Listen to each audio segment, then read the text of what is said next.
साधु अपने YouTube channel पर आप सभी का स्वागत करती हूँ। सुनाने जा रही हूँ एक नाच गीत, आप लोग कैसा लगा कमेंट में जरूर बताइएगा।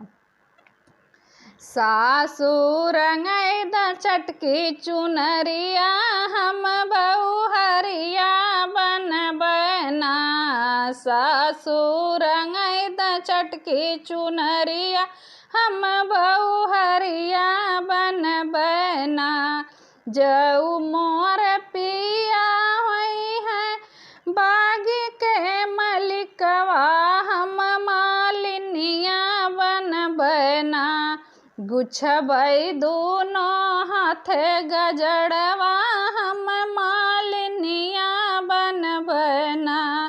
सासू रंगैद चटकी चुनरिया हम बहू हरिया बनबना। सासू रंगैद चटकी चुनरिया हम बहू हरिया बनबना। जऊ मोर पिया होई है कुअनो के मलिकवा हम महरनिया बनबना। कि हम महरनिया बनबना। भरबै दोनों हाथ घड़िलवा हम महरनिया बनबना। भरबै दोनों हाथ घड़िलवा हम महरनिया बनबना।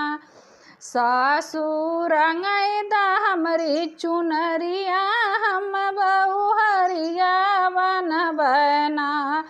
सासू रंगैद चटकी चुनरिया हम बहू हरिया बनबना।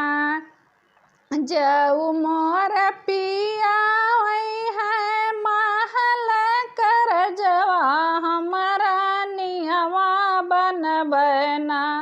बैठी कूचब दोहरी सोपरिया हमरा नियमा बनबना।